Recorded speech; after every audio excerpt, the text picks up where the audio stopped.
that changed everything. But that was a crazy time in my life, though. It was a So crazy you time. were seriously thinking about it? Like,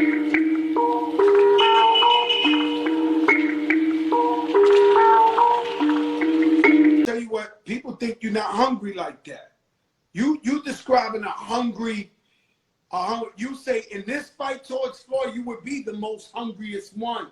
But some people think like, AB, he always got jury, he got cars, he got chicks, he's chilling. Like that's to criticize about you.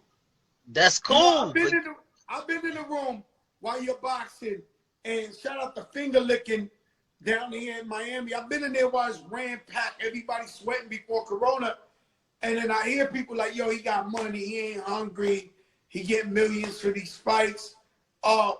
When they start paying you a lot more money, do you lose hunger or you still?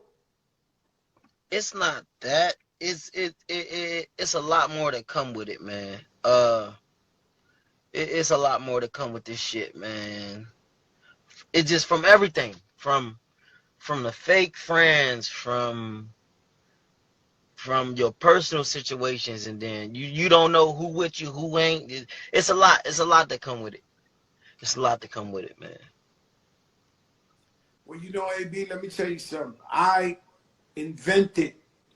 If I ain't invented, I definitely laid part of the DNA of walking into the building with 100 guys with 100 chains on and running around. And anytime you ever seen Fat Joe, he had 100 with him, 2 tour buses, the plane full, the this. And bro, let me tell you something. One day I turned around. I'll never forget, we was in the Four Seasons in Puerto Rico. It's about 30 of us. And I told everybody, I was just thinking, I couldn't sleep that night. I told everybody, meet me in the lobby. They meet me. And I said, yo, listen, I ain't got it like that no more. I ain't got money like that no more. I'm fucked up. I can't be paying niggas rents. I can't take care of niggas like that. I barely got it for me. And it's crazy. Out of 30 people, only 5 said, Joe, if you dead broke, I'm with you. And that's the only 5 you'll see around me to this day. So it's like that's just the way it is. When you out there and you the man and you got the bag and you got the limelight, because you coming through, whoever these Right, 2-3 dudes is with you, right? right, right. The girls gonna be like, oh, that's AB, man. Sometimes they want to get with them to get with you Just to, anyway. yeah. That happen all the time. And these guys getting the trickle down. Like, you know what I mean? They walking in thinking like, but they ain't in the ring. With that boxing different. Because we Yeah, can all talk shit. We can have a crew. But when you get in that ring, one-on-one, and the whole world watching, yeah, that shit different. That's totally different. A lot of people won't. A lot of people don't know what it feel like when millions is watching and thousands is coming out just to see you fight. Don't get me wrong. It might be a full card, but everybody is there just to see your fight.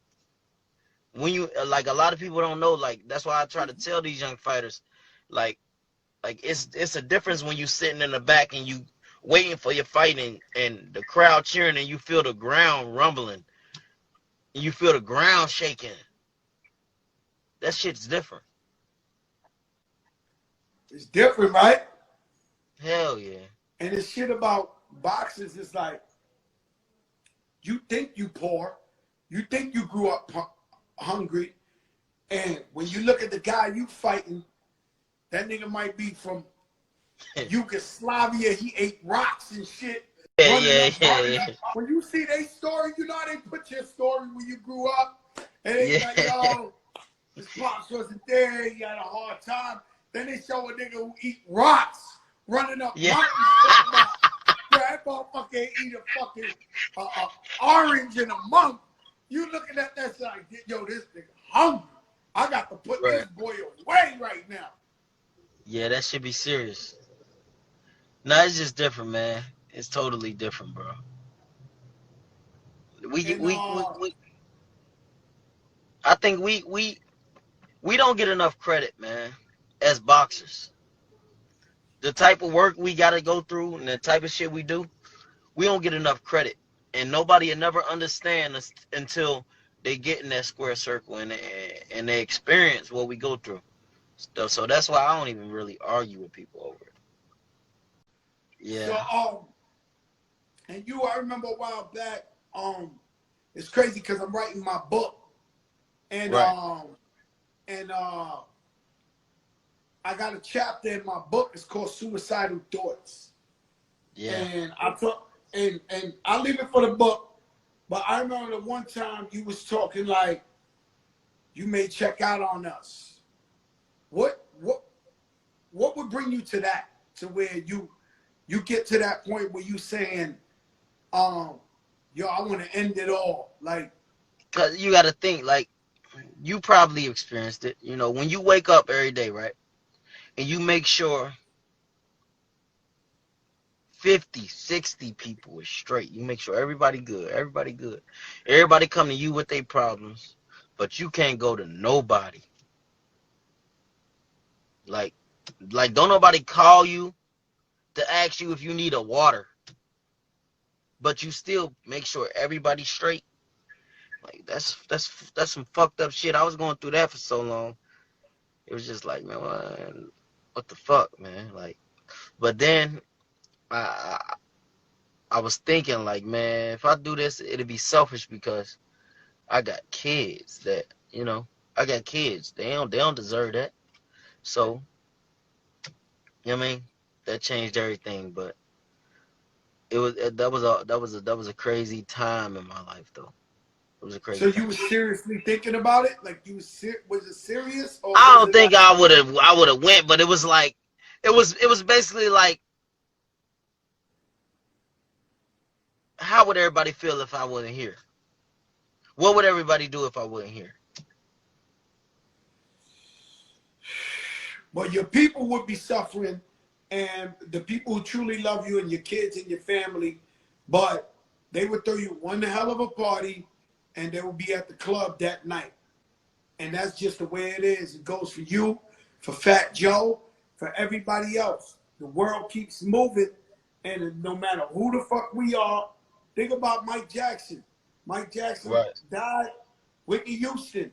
We celebrated for like 4 days. We cried. Then it was over. We moved on. And Right. and the people you will affect the most would be your kids, would be Yeah. your family.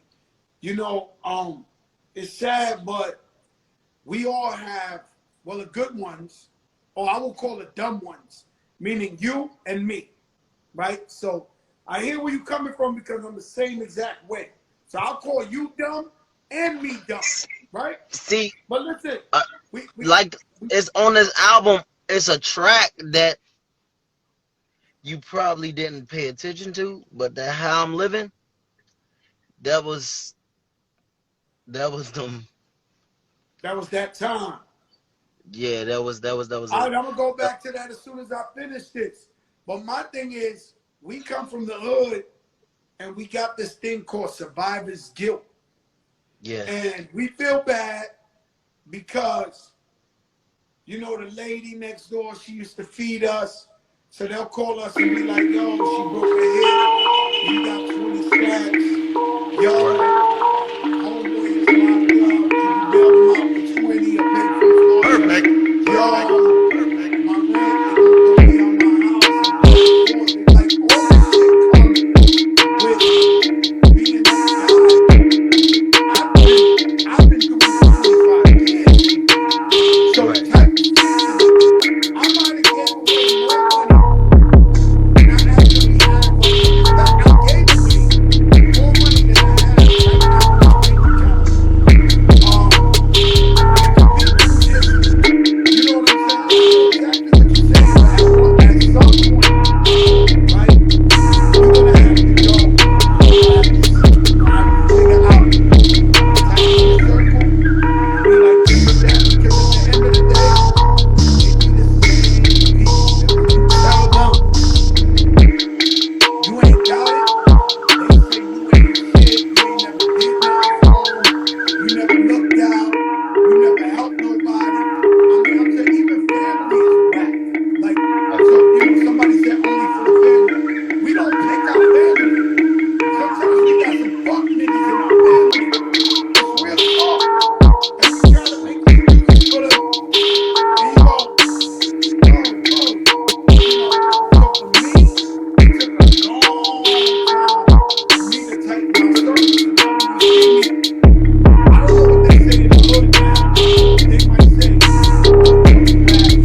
down. Now, feel me? I cut all the numbers down.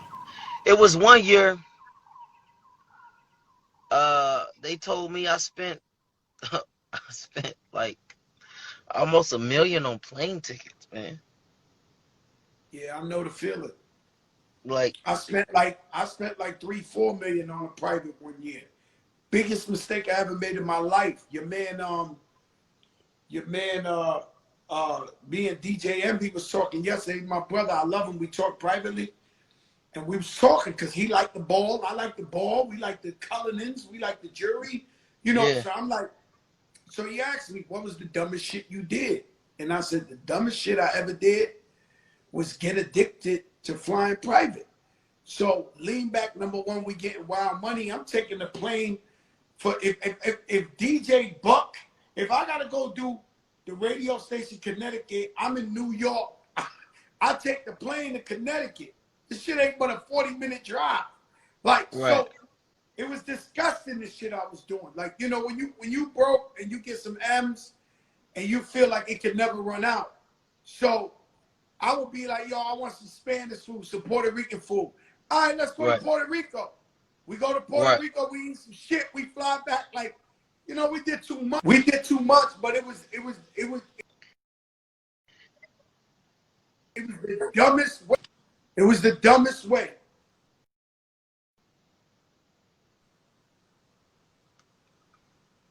But I'm gonna tell you something though. I'm gonna be 100% honest with you. If I had a chance to do it all over and do it, I wouldn't change nothing.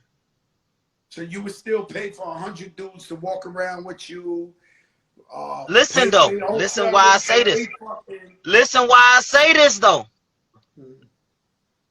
Because I wouldn't know how to deal with it now.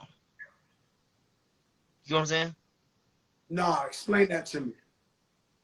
What I'm saying is like I'm glad I went through that then.